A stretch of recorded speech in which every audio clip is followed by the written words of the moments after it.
할렐루야. 오늘 말씀은 그리스도인들이 참 좋아하는 말씀입니다. 특히 9절 말씀 보면 나중 영광이 이전 영광보다 크리라. 주님께서 우리에게 이루실 미래가 내가 지금 겪고 있는 상황들보다 더 좋은 일, 심지어 영광이 크게 될 것이다 라는 축복의 말씀이기 때문이죠. 뿐만 아니라 목사들도 굉장히 좋아하는 말씀입니다. 오늘 본문이 성전에 관한 말씀이기 때문입니다. 그러니까 다른 것이 이전보다 나중이 더 좋아지는 것이 아니라 이 성전의 나중이 지금보다 훨씬 더 크고 부흥된다는 말씀이기 때문이죠. 오늘 말씀의 결론은 분명합니다. 9절 말씀이에요.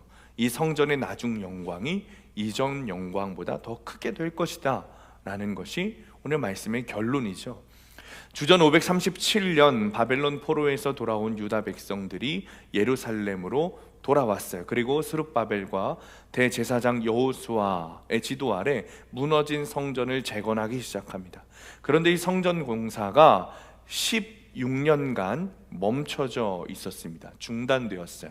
이유는 외부적으로는 사마리아인의 공격과 방해도 있었지만 내부적으로는 백성들이 성전을 짓기보다는 자기 집을 짓고 편하게 사는 일에 몰두했기 때문입니다. 그래서 학개 선지자를 통해 하나님께서 이 문제에 대해 지적하시고 다시 성전 재건을 시작해야 된다, 중단됐던 성전 재건을 다시 시작해야 된다라고 말씀하세요. 학개 선지자가 성전 건축에 대해 하나님의 말씀을 선포하자 이스라엘 백성들은 하나님의 말씀에 순종하고 성전 건축을 다시 시작했습니다.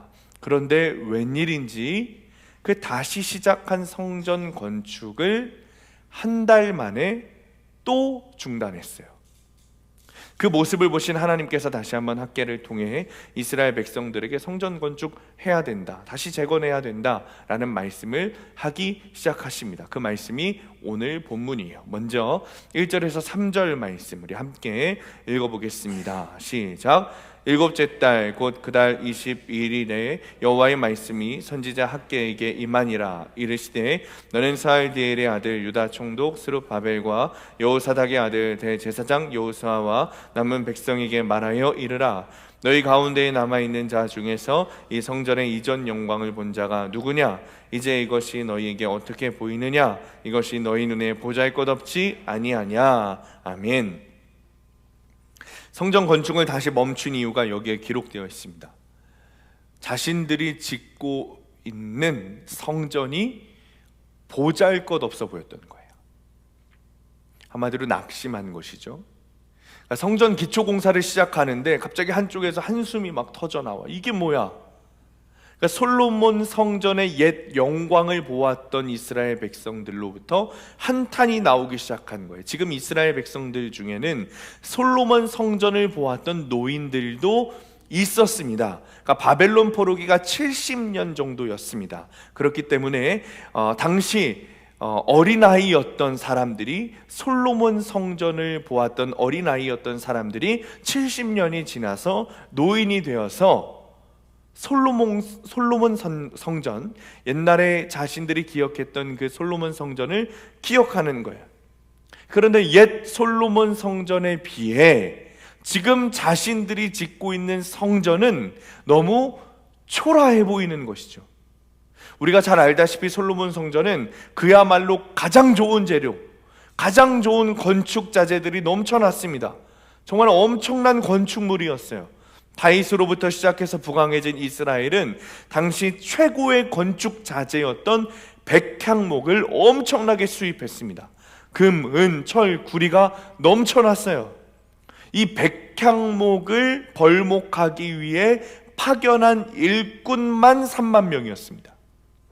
산에서 돌을 캐는 일꾼은 8만 명, 그 돌을 나르는 짐꾼들은 7만 명.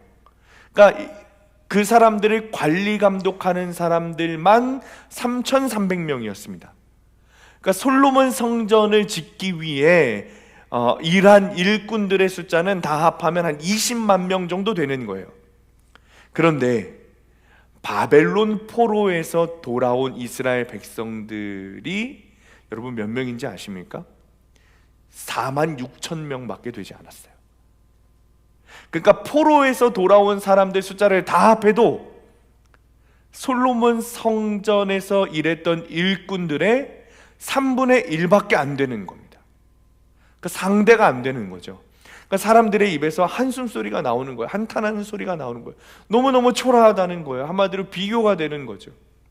처음에 학개가 성전을 재건해야 된다라는 이야기를 이스라엘 백성들에게 선포했을 때 이스라엘 백성들에게는 그 마음 가운데 희망이 생겼을지도 모릅니다. 기쁨이 있었을 수도 모르겠어요. 맞다, 맞아. 우리가 하나님의 성전을 재건해야 되는데 우리가 왜 이러고 있었지? 10년이 넘는 시간 동안 우리 가만히 앉아서 우리 살궁리만 했구나. 이래서는 안 되는데 하나님께서 성전을 지으라고 하셨으니 우리가 성전을 지었어야 되는데 그 성전에서 예배하기를 하나님께서 바라시는데 우리가 다시 한번 해보자. 할 수 있다, 해보자. 아마도 이런 마음들이 백성들 가운데 있었을 거예요. 그런데 막상 성전 건축을 시작해보니 한숨이 나와요. 왜요? 첫 번째는 솔로몬 성전과 그 화려하고 웅장했던 솔로몬 성전과 비교가 되죠. 두 번째는 자신들의 현실이 보이는 거예요. 일단 건축 자재가 모자라요. 있는 건축 자재도 초라해요. 일꾼도 부족해요. 이런 자신들의 현실이 보이기 시작하면서 한숨이 나오는 거예요. 우리가 할 수 있을까? 우리는 안 돼. 우리는 안 될 거야. 우리는 이 정도밖에 안 되는 존재들이야. 자, 그렇다면 하나님은 이스라엘 백성들이 이런 낙담하는 마음을 가지게 될 것을 모르셨을까요? 아셨을까요? 아셨을 겁니다. 분명히 아셨습니다. 그래서 3절 말씀에 이렇게 말씀하시는 거예요. 이것이 너희에게 어떻게 보이느냐? 이것이 너희 눈에 보잘것없지 아니하냐? 세번역 성경은 이렇게 기록돼요. 더 실감나요. 우리 함께 읽어보겠습니다. 시작. 너희 남은 사람들 가운데 그 옛날 찬란하던 그 성전을 본 사람이 있느냐? 이제 이 성전이 너희에게 어떻게 보이느냐? 이것이 너희 눈에는 하찮게 보일 것이다. 저는 3절에 하나님 말씀이 이렇게 들립니다. 나도 알아. 나도 알고 있어. 너희가 새로 짓는 이 성전을 보면 솔로몬 성전과 비교되겠지. 하찮게 보이겠지. 너희가 실망하겠지. 나도 그것을 알고 있었어. 저는 이렇게 들려요. 주님은 분명히 알고 계셨어요. 실제로 성전을 짓는 재료도 주님이 정해주셨단 말이에요. 학개서 1장 8절에 보면 이렇게 기록해요. 너희는 산에 올라가서 나무를 가져다가 성전을 건축하라. 그러니까 한마디로 이야기하면 이거예요. 야, 뒷산에 올라가서 너희가 나무 패가지고 해다가 성전 지어. 그런데 솔로몬 성전은 어떻게 지었다고요? 백향목. 당시 가장 귀한 건축 자재였던 백향목으로 성전을 지었습니다. 금, 은, 동, 철, 구리가 넘쳐났어요. 엄청난 성전이었죠. 그런데 지금 포로에서 돌아온 스룹바벨과 대제사장 여호수아 이하 이스라엘 백성들이 짓는 성전은 너희들이 직접 뒷산에 올라가가지고 나무 패고 장작 패서 그거 가지고 성전 지으라는 거예요. 그 나무가 어떤 종류인지도 정해주지도 않으셨어요. 그러니 포로로 돌아와서 성전을 재건하는 이스라엘은 이전에 자신들의 성전이었던 솔로몬 성전과 비교될 수밖에 없었던 거예요. 그리고 한숨이 나오는 거예요. 내 성전이 하찮아 보이는 거죠. 내 수준, 현재 내 수준을 보면서 비참해하는 거예요. 이 정도구나. 이 정도밖에 안 되는구나. 우리가 정말 이 정도구나. 그러니 이스라엘 백성들이 여러분 성전 재건을 한 달 만에 멈춘 이유가 이해가 되는 거죠. 내 수준이 어느 정도인지 아는 거예요. 하나님 못 해먹겠습니다. 이게 아니라 이런 마음이 아니라 하나님 우리는 성전을 지을 만한 준비가 안 되었어요. 도무지 그 옛 성전의 영광을 되돌릴 수 있는 방법이 우리에겐 없습니다. 능력도 자격도 우리에겐 없습니다. 그러니 우리는 이 성전을 지을 만한 백성들이 아닙니다. 이런 마음이었던 거예요. 사랑하는 성도님들, 바로 여기에 포인트가 있어요. 나중 영광이 이전 영광보다 크게 되는 첫 번째 포인트는 지금 내 수준이 어느 정도인지 아는 겁니다. 하나님께서는 오히려 이스라엘 백성들을 비참한 상태로 몰고 가신 거예요. 성전 재건을 위해서 이스라엘 백성들이 예루살렘으로 돌아왔어요. 그러나 그들은 성전 재건을 먼저 한 것이 아니라 자기들의 집을 먼저 만들고 마을을 만들고 나라를 다시 세우기 위한 여러 가지 것들을 먼저 하기 시작했습니다. 만약에 그대로 두셨다면, 하나님께서 그냥 10여 년간 잘 살고 있는 이스라엘 백성들을 그대로 두셨다면 그들은 괜찮게 살았을 거예요. 마을은 더 발전했을 것이고 나라도 발전했고 시장 경제도 살아나고 여러 가지 법 체제를 다듬어서 정치, 경제, 사회 많은 것들을 발전시키고 나라를 이룩해 갔을 것입니다. 유대인들 똑똑하잖아요, 여러분. 잘 아시잖아요. 현대 사회에서도 전 세계의 경제를 주무르는 자들이 유대인이라는 것을 알고 있고 노벨상을 가장 많이 수상한 민족도 유대인입니다. 그러니 당시 이스라엘 백성들이라고 달랐겠습니까? 그 이스라엘 백성들도 엄청 똑똑했을 거예요. 그러니 그냥 놔두면 잘 살았을 겁니다. 잘 살았을 거예요. 그런데 하나님께서는 그들의 진짜 상태를 다시 돌아보게 하시는 거예요. 진짜 그들의 수준을 보게 하시는 것이죠. 마을을 이루고 10여 년간 잘 살아왔을지 몰라도 여러분, 그들의 실체가 무엇이죠? 그들은 그냥 포로에서 갓 풀려난 패배한 전쟁 난민입니다. 그것이 그들의 실체예요. 그들의 신이라고 하는 하나님의 명령 하나조차 제대로 순종하지 못하는, 순종하고 싶어도 보잘것없는 모양의 성전밖에 지을 수밖에 없는 자신들의 객관적 실체를 하나님이 보게 하신 거죠. 일부러 그렇게 하신 겁니다. 그렇지 않으면 나중 영광은 없기 때문이죠. 다시 말하면 구원이 없기 때문에.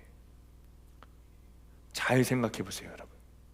아무리 갓 포로에서 풀려난 이스라엘 백성들이라고 하더라도 하나님이 마음만 먹으시면, 여러분, 하나님이 마음만 먹으시면 아름다운 성전을 짓게 하셨을 겁니다.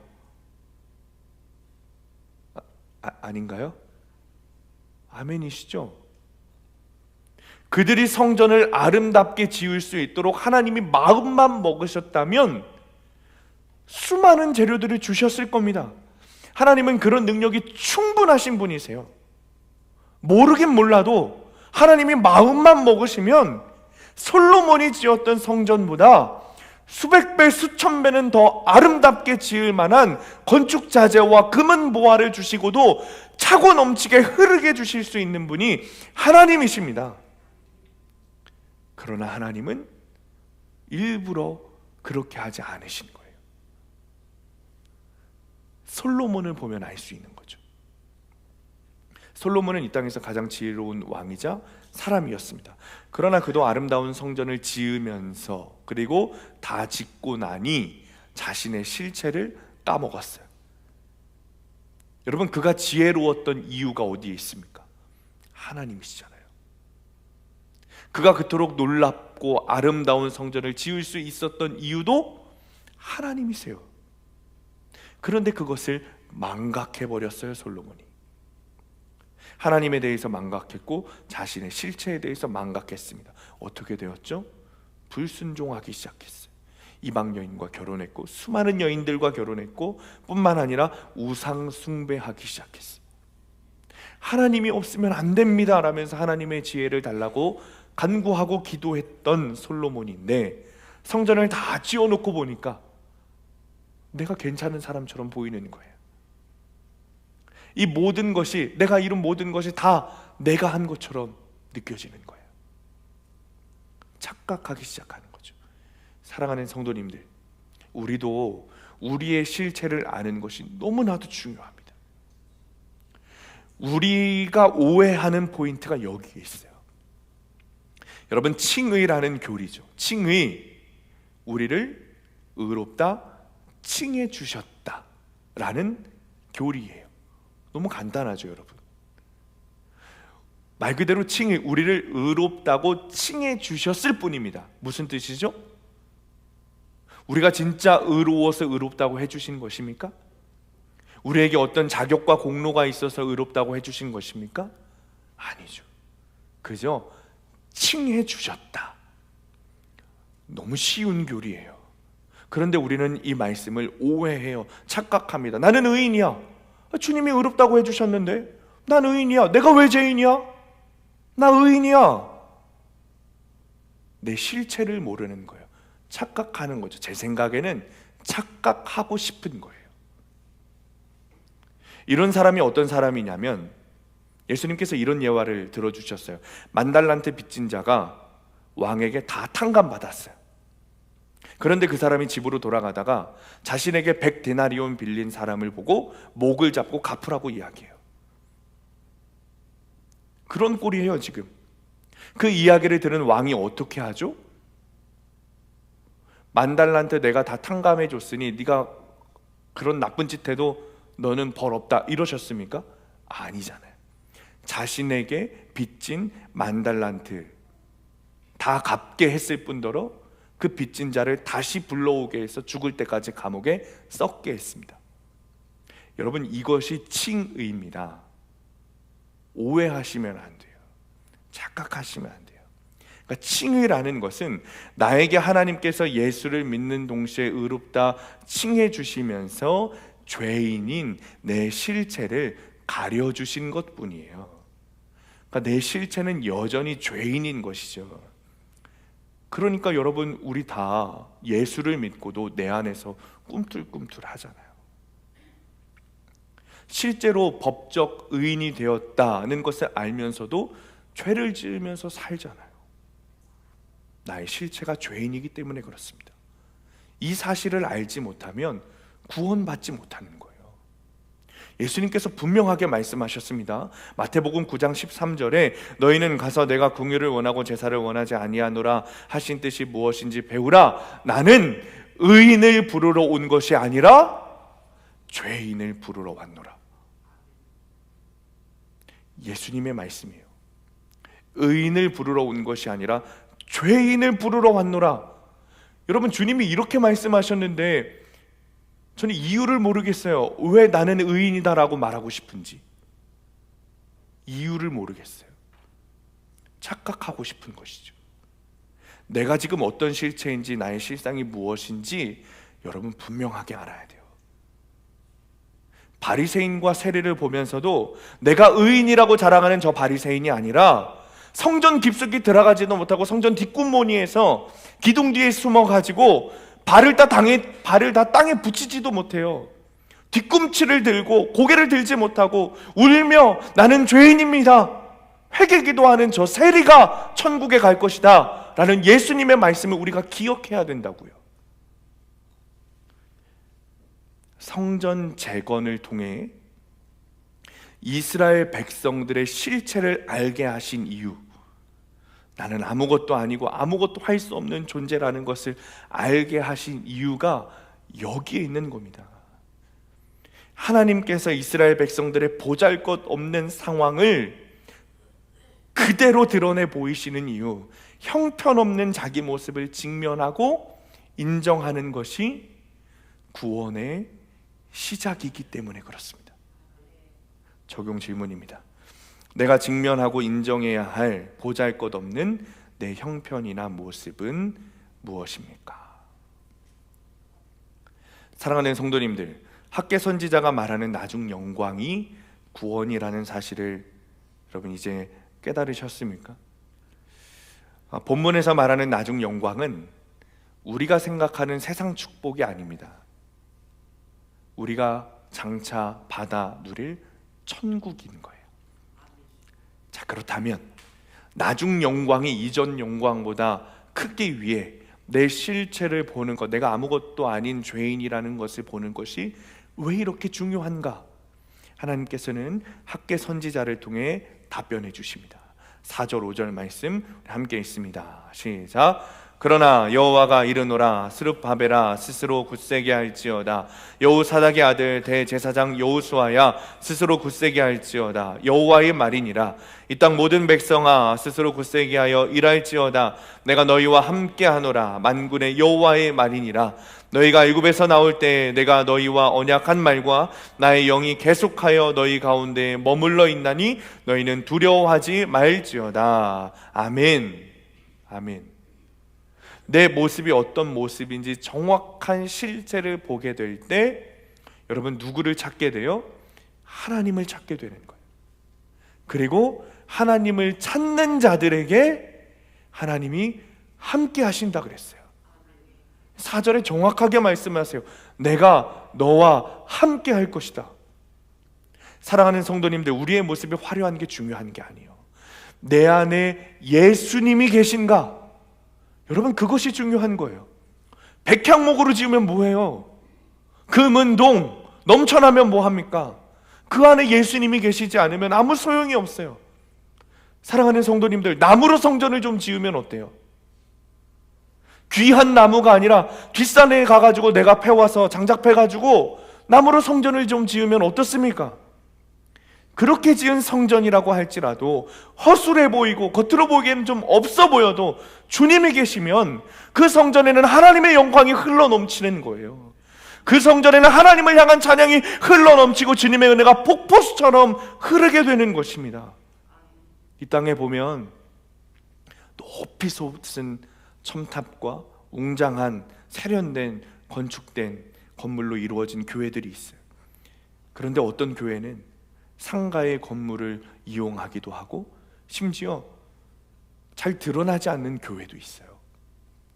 교회 건물을 세우지 못해서 가정교회라고 부르면서 성도들의 가정에서 목사의 집에서 예배를 드리는 교회도 있습니다. 그러나 그 안에 예수님이 계시다면, 성령님이 계시다면 그것은 참 교회죠. 하나님을 경외하는 예배가 드려지고 하나님을 사모하는 신실한 성도들이 모여 있다면 하나님께서는 그곳에 좌정하시고 지극히 영광스럽게 하십니다. 물론 교회를 외적으로 아름답게 세우는 것도 정말 하나님을 향한 경외하는 마음에서 우러나고 아름다운 건물을 세운 만큼 그 안에서 복되고 은혜로운 일에 열심과 순종을 다한다면 그것도 영광이 되는 것이죠. 주님은 때때로 우리 소암교회 건물을 사용하시는 것처럼 건물을 필요로 하시기도 하십니다. 그러나 중요한 것은 우리의 교회를 정말 주님이 계시는 장소가 되도록 해야 한다는 것이죠. 여러분 그것이 중요한 거예요. 교회라고 간판은 걸려 있는데 주님은 계시지 않고 우리의 욕심만 들어차 있다면 그것은 교회가 아닙니다. 참 감사한 것은 우리 교회가 부흥하고 있습니다. 물론 수적 부흥이 되는 것만으로 예수님이 함께 하신다는 증거는 아닙니다. 솔직히 말하자면 객관적으로 볼 때 우리 교회는 부흥할 조건이 없습니다. 부흥할 수 있는 조건이 없어요. 많은 어려움으로 300명 넘게 출석하던 교회가 3년 전만 해도 70명밖에 남지 않았던 교회입니다. 교회 문제가 해결되었음에도 불구하고 그 전에 있었던 교회에 아팠던 이야기들이 여전히 떠돌고 있습니다. 실제로 동네의 사람들은 과거의 문제들이 여전히 교회에 남아있다고 생각합니다. 우리가 나서서 설명하지 않으니까 당연한 일이겠죠. 담임 목사만 보아도 그렇습니다. 저는 실력도 없고 능력도 없고 심지어 나이도 어립니다. 이런 것들만 보아도 성도들이 다 도망갈 만한데 참 놀라운 것은 성도들이 모이고 있다는 것이죠. 그것은 예수님이 우리 교회에 계시기 때문이라고 저는 믿습니다. 그러니 여러분 우리가 두려워해야 할 것은 성도들의 숫자가 줄어드는 것을 두려워할 것이 아니에요. 교회의 재정이 줄어드는 것을 두려워할 것이 아니라 예수님이 떠나실까 두려워해야 하는 것입니다. 예수님이 함께 하시는 것이 가장 중요하다는 것을 우리가 잊어서는 안 돼요. 또 한 가지, 예수님이 계신 곳이 성전의 조건이라면 우리도 성전입니다. 우리 안에, 우리의 심령 가운데 예수님이 계시다면 우리 역시 성전이죠. 고린도전서 3장 16절에 너희는 너희가 하나님의 성전인 것과 하나님의 성령이 너희 안에 계시는 것을 알지 못하느냐. 사랑하는 성도님들, 여러분 한 명 한 명이 하나님의 거룩한 성전이라는 사실을 믿으시기 바랍니다. 예수 그리스도를 통해 우리를 성전 삼으셨어요. 수암교회만 성전이 아니라 여러분 한 사람 한 사람이 성전입니다. 그렇다면 예수님께서 우리 안에 어떻게 거하고 계시는가?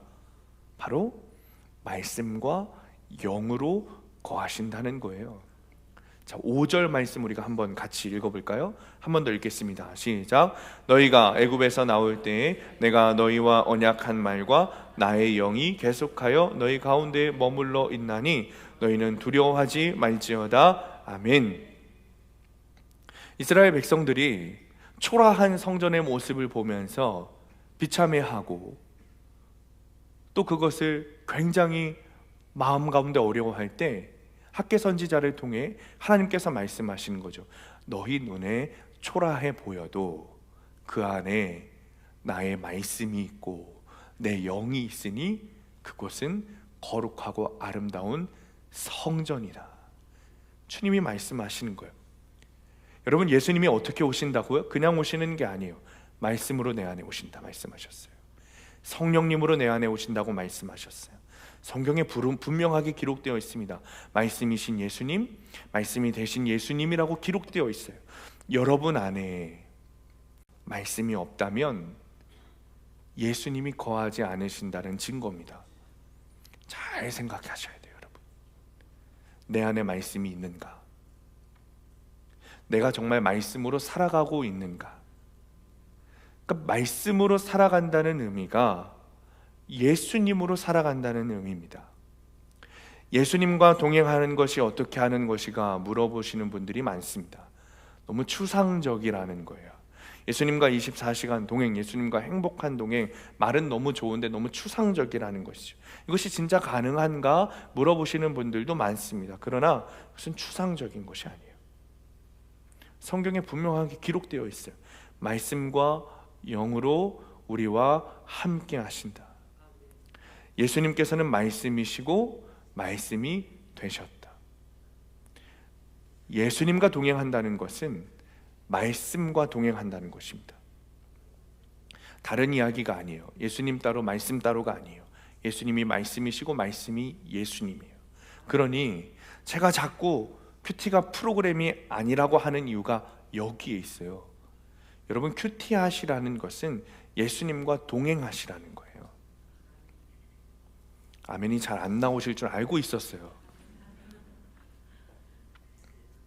말씀 보는 것이 어려워서, 말씀 묵상하는 것이 어려워서 큐티를 포기했습니다. 이것은 예수님과 동행하는 것을 포기했다는 말이죠.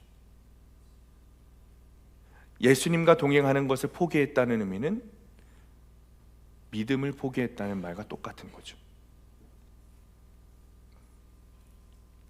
그러면 믿음을 포기했다는 말은 무엇이죠? 구원받기는 틀렸다는 것이죠. 다시 한번 여쭤보겠습니다. 사랑하는 성도님들, 정말 말씀이신 예수님과 함께하고 계십니까? 정말 말씀이신 예수님과 동행하고 계세요? 말씀이신 예수님께서 내 안에 오시면 내 안에 있는 모든 것들이 진동하기 시작해요. 6절에서 8절 말씀 함께 읽습니다. 시작. 만군의 여호와가 이같이 말하노라. 조금 있으면 내가 하늘과 땅과 바다와 육지를 진동시킬 것이요 또한 모든 나라를 진동시킬 것이며 모든 나라의 보배가 이르리니 내가 이 성전의 영광이 충만하게 하리라. 만군의 여호와의 말이니라. 은도 내 것이요 금도 내 것이니 만군의 여호와의 말이니라. 아멘. 내가 하늘과 땅과 바다와 육지라고 생각하는 모든 것들이 예수님이 내 안에 찾아오시기만 하면 진동이 일어나요. 여기서 진동이라는 뜻의 히브리어는 라쉬라는 히브리어인데, 그리고 이 라쉬라는 말은 지진이라는 뜻입니다. 지진이 일어난다는 거예요. 내 마음 가운데 말씀이신 예수님이 오시면, 말씀이신 예수님이 내 안에 오시면 내 모든 것, 내 나라라고 생각하는 모든 것들에서 지진이 일어나요. 내 것이라고 생각했던 나의 소유들 가운데서도 지진이 일어나요. 내 마음을 지배하고 있던 못된 이 땅의 습관들, 욕망의 습관들, 내 자존심 중심으로 돌아가던 습관들이 도전받기 시작해요. 지진이 일어나는 거죠. 사랑하는 성도님들, 여러분 마음 가운데 있는 이 세상 가치관에 지진이 일어나야 합니다. 지진이 일어난다는 것은 깨지고 부셔지고 무너져 내린다는 거예요. 예수님이 내 안에 오시면 내 마음 중심에 자리 잡혀있던 세상 가치관들이 지진이 일어나서 무너져 내려지기 시작해요. 깨지기 시작해요. 박살나기 시작합니다. 그리고 내 마음 중심 가운데 그제서야 예수님이 자리하기 시작하시는 거예요. 내 마음에 있는 것들을 조금씩 옆으로 치워놓고 주님을 가운데 모시면 되는 것이 아닙니다. 지진이 일어나야 돼요. 무너져 내려야 돼요. 그것을 우리가 회개라고 말하는 거예요. 한국 초대교회의 부흥이 일어난 배경에는 그들의 회개가 행동으로 이어졌어요. 그들은 집회 중에 자신들의 죄를 깨달았을 때 하나님 앞에서 회개하는 것으로 그치지 않았습니다. 그 정도로 주님은 지진이라고 말씀하지 않으세요. 집회 후에 곧바로 자신이 잘못했던 사람을 찾아가 용서를 구했습니다. 갚지 않았던 돈을 갚았습니다. 손해를 끼쳤으면 배상했습니다. 그러니 교회가 있던 마을이 발칵 뒤집어졌어요. 교인들이 회개한 것을 온 동네 사람들이 아는 거예요. 그런 회개의 역사가 너무나도 궁금하니까 불신자들이 교회를 찾아왔어요. 이것이 한국 초대교회의 부흥입니다. 우리도 매번 예배할 때마다 회개합니다. 그러면 우리 수암에 사는 동네 사람들도 우리가 회개한 것을 알까요? 우리가 이 자리에서 회개를 해도 그 사람들이 우리가 회개한 것을 알지 못한다면 그것은 진정한 회개가 아니죠. 그것은 내 안에 지진이 일어났다고 말할 수 없습니다. 그렇다면 그것은 내 안에 예수님이 계시지 않다는 것이고, 그것은 내 안에 믿음이 없다는 것이겠죠. 누가복음 6장 46절에 주님께서 이렇게 말씀하셨어요. 너희는 나를 불러 주여 주여 하면서도 어찌하여 내가 말하는 것을 행하지 아니하느냐. 예수님의 말씀입니다. 우리가 예수님의 말씀대로 살지 못한다면 예수님을 주님이라고 부르지 말아야 돼요. 제자 훈련하고 속회하면서 우리가 회개하고 회개에 따른 적용을 찾게 됩니다. 그러면 과감하게 적용해야 돼요. 과감하게 용서해야 돼요. 과감하게 용서를 빌고 무릎 꿇어야 돼요. 과감하게 헌신해 봐야 합니다. 내 자아가 중심이 되었던 세상 습관을 거스르고 내 기분, 감정을 꺾고 내 상황을 거슬러 올라가서 말씀에 과감하게 맡기면 상상할 수 없는 새로운 변화가 내 안에 찾아옵니다. 예수님을 만나서 내 삶에 지진이 일어나면 여러분, 나의 상황이 바뀌는 것이 아니라 내 삶의 가치관이 바뀌는 거예요. 제자 훈련하다 보면 여러 가지 고난들을 이야기하게 되죠. 특히 좀 여자반이 좀 그런 것 같아요. 그러면 어떤 것을 깨닫냐면, 그동안 내가 나에게 닥친 상황들과 고난 때문에 자기 연민에 빠져 있었구나 라는 것을 깨닫게 됩니다. 그리고 그것을 깨닫는 순간 예수님께서 내 마음 가운데 찾아오시기 시작하면 왜 고난을 주셨냐며 원망하고 자기 연민하는 것이 아니라 나에게 왜 그런 고난을 주셨는지 말씀으로 해석되기 시작해요. 그리고 회개가 일어나기 시작하죠. 그래서 이제는 자기 연민에 갇혀 있는 것이 아니라 상황이 달라지지 않아도 여전해도 그럼에도 불구하고 고난이 내 삶을 여전히 힘들고 어렵게 해도 예수님이 함께 하시기 때문에 그 고난이 정말 괜찮아지고 오히려 예수님이 함께 하시는 내 삶이 너무 행복해져요. 그것을 고백하게 됩니다. 모르시는 분들은 제자훈련 받으세요. 그런데 제자훈련 하면서도 재미있는 것은 옆에서 이 성도가 내 삶이 말씀으로 막 너무 해석되는 거예요.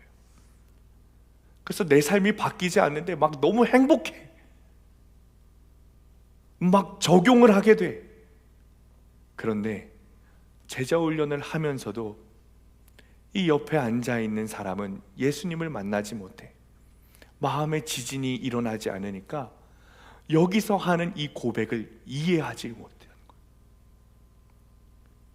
제자 훈련이 중요한 것이 아니라 여러분, 예수님을 만나지 못하고 내 마음에 지진이 일어나지 않으면 제자 훈련하고 있어도 알지 못하는 거예요.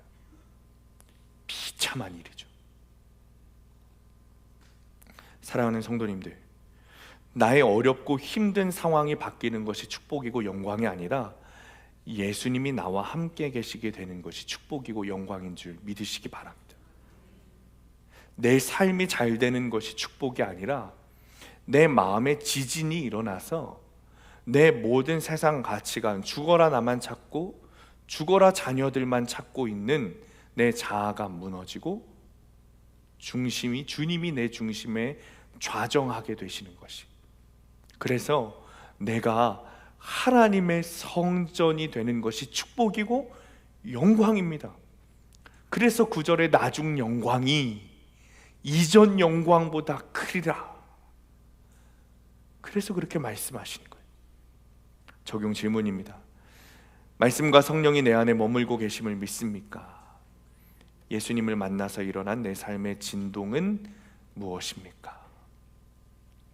자, 하나만 더 말씀드리고 말씀을 마치려고 합니다. 오늘 토요일 날 우리가 전도하잖아요. 토요일 날 전도를 하는데 학생 청년들과 지나가던 할머니를 도와드린 일이 있어요. 짐을 들어서 댁까지 옮겨다 드렸어요. 어디 젊은이야? 이렇게 물어보시길래 저희 교회에서 나왔어요, 이렇게 이야기를 했습니다. 그러자 이 할머니가 이렇게 얘기하시는 거예요. 거기 땡땡 교회 청년들이야, 고마워. 그러니까 수암교회라고 우리가 얘기를 했어야 되는데 그냥 교회에서 나왔다고 하니까 이 옆에 있는 교회 이름을 대면서 고맙다고 하시는 거예요. 그러니까 우리 교회 학생 청년들이 수고는 했는데 칭찬은 다른 교회가 받은 것이죠.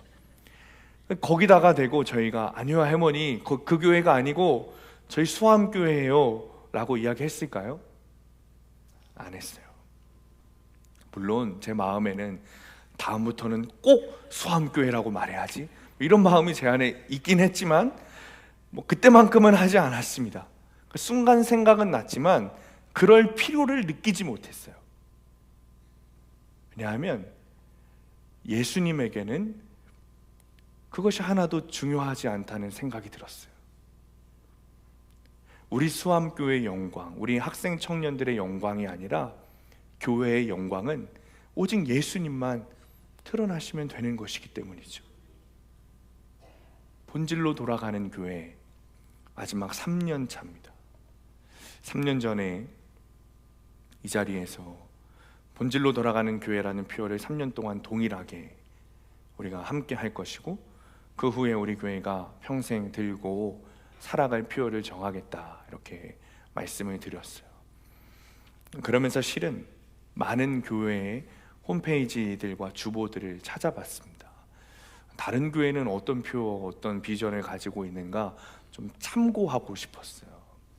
그러니까 보니까 많은 교회들이 10,000명 성도, 1,000명 선교사 파송 뭐 이런 표와 비전을 가지고 있더라고요. 또 어떤 교회는 성전을 새롭게 지었는데 그 성전의 이름이 10,000명 성전이에요. 그러니까 10,000명이 출석하는 성전이 되게 하겠다, 뭐 그런 비전이었습니다. 그러면서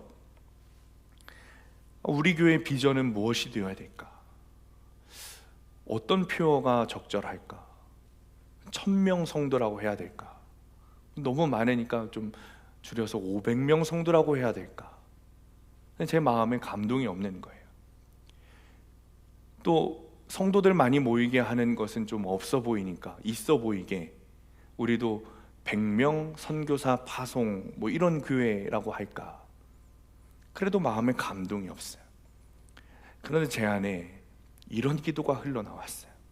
그렇지, 다른 것이 중요한 것이 아니라 예수님이 함께 하시는 교회가 되어야겠구나. 예수님이 말씀이시니 말씀대로 믿고 살고 누리는 교회가 되어야겠구나. 사랑하는 성도님들, 우리가 함께 성전을 세워나갔으면 좋겠습니다. 예수님께서 함께 하시는 교회가 되기를 우리가 함께 같이 기도했으면 좋겠어요. 예수님께서 말씀이시니 정말 말씀대로 믿고 말씀대로 살고 말씀대로 누리는 교회가, 그리고 그런 교회로 세워져 갔으면 좋겠습니다. 이번 한 주간도 늘 예수님과 동행하며 주님의 성전으로 사명을 잘 감당하는 성도님들 되시기를 간절히 축원합니다. 우리 모두 일어나셔서 결단 찬양 찬송하시고 기도하겠습니다. 너희가 애굽에서 나올 때에 내가 너희와 언약한 말과 나의 영이 계속하여 너희 가운데 머물러 있나니 너희는 두려워하지 말지어다. 주님,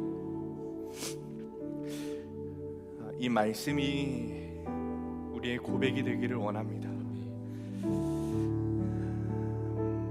주님, 우리의 영에 주님으로 충만하게 되기를 원합니다. 주님, 우리의 삶에 주님 한 분이면 충분하다는 고백이 흘러나오게 되기를 원합니다. 주님, 하나님께서는 이스라엘 백성들의 실체를 보게 하셨습니다. 아무것도 없고 보잘것없는 현실을 보게 하셨습니다. 우리도 우리 안에 있는 나의 실체를 보아야 합니다. 내 죄를 보고 여전히 죄인인 모습을 하고 있는 나를 보아야 합니다. 그래야 우리가 하나님을 찾습니다. 그래야만 찾는 존재입니다. 하나님을 찾아야 주님께서 우리와 함께 하십니다. 주님, 내 안의 실체가 주님 앞에 다 드러나게 되기를 원합니다. 그래서 오직 주님만 찾기를 원합니다. 주님 찾아와 주옵소서. 성령님 내 안에 찾아와 주옵소서. 성령님 내게 찾아와 주셔서 내 삶에 진동이 일어나고 지진이 일어나게 하여 주옵소서.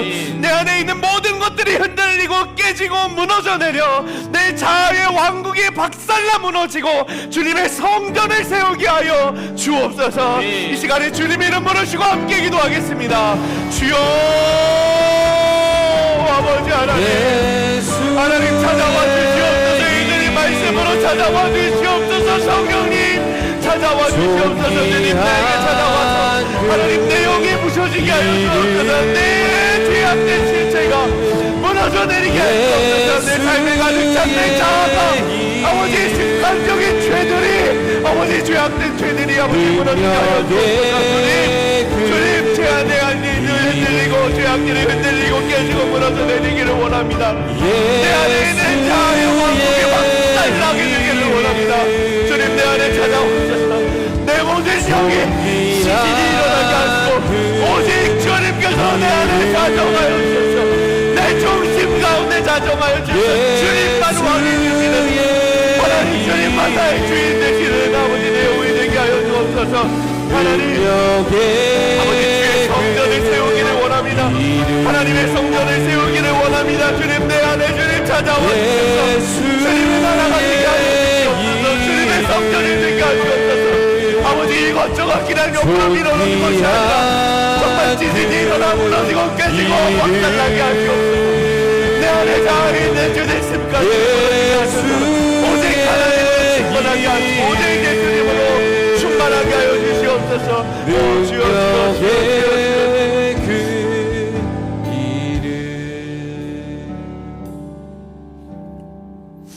하나님, 예수님, 성령님 내 안에 찾아와 주셔서 감사합니다. 나와 동행하여 주시고 나와 함께하여 주시니 감사합니다.